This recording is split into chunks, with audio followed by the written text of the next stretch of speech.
বাংলাদেশ ছেড়ে চলে যাচ্ছি একেবারে, এটাই শেষ যাত্রা, আর কখনো হয়তো আর আসা হবে না। 20 বছর বয়সে নিজের পরিবারের জন্য এবং নিজের ভবিষ্যৎ সুন্দর করার জন্য জার্মানিতে পাড়ি জমিয়েছিলাম।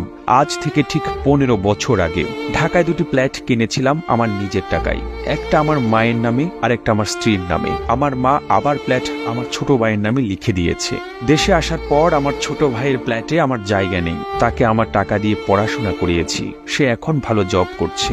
আর আমার স্ত্রী আমার কেনা টাকা দিয়ে ফ্ল্যাটে আমাকে ঢুকতে দেয়নি, আমাকে দরজা থেকে কুকুরের মতো তাড়িয়ে দিয়েছে। সে আমাকে তালাক দিয়েছে বিনা কারণে। ঠিক বিনা কারণে বলা যাবে না, সে অন্য আরেকজনের সঙ্গে সম্পর্ক জড়িয়েছে। বাংলাদেশে 20 দিনের মতো হোটেলে ছিলাম, আর আপন মানুষের প্রতারণাগুলো মুখ বুঝে সহ্য করলাম। টাকার কাছে সবকিছু অসহায়। নিজের রক্তের বেঈমানি, তার উপরে নিজের আপন স্ত্রীর বেঈমানি, সবকিছু আমাকে বিপর্যস্ত করে ফেলেছে, মেন্টালি ভেঙে টুকরো টুকরো করে ফেলেছে। যে মানুষগুলোর জন্য জীবনে এতগুলো বছর নষ্ট করলাম, বিদেশে থেকে এত কিছু করলাম, সেই মানুষগুলো আমাকে টিস্যু পেপারের মতো ব্যবহার করে ছুঁড়ে ফেলে দিয়েছে। এমনটাই হওয়ার ছিল, এটাই হয়তো ভাগ্যের লেখা।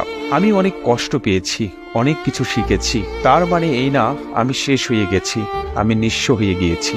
এরকম ফ্ল্যাট আরো 10টা কেনার সামর্থ্য সৃষ্টিকর্তা আমাকে দিয়েছে, কিন্তু কোনো লোভ দেয়নি, কোনো অহংকার দেয়নি। কারো প্রতি কোনো অভিযোগ নেই, কোথাও কোনো বিচার দেব না। বিচার এক জায়গায় দিয়ে রেখেছি, তিনি নিশ্চয়ই সবকিছুর ঊর্ধ্বে নিরপেক্ষ বিচারক।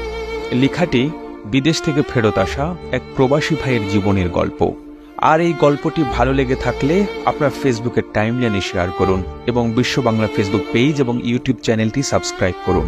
একই সঙ্গে আপনি বাংলাদেশের কোন জেলা থেকে প্রবাসী ভাইয়ের এই গল্পটি শুনছেন বা দেখছেন আমাদের কমেন্ট করে জানান। আমরা পরবর্তী ভিডিওতে আপনাকে ধন্যবাদ জানাতে ভুলব না। আর এতক্ষণ বিশ্ব বাংলার সাথে থাকার জন্য অসংখ্য ধন্যবাদ।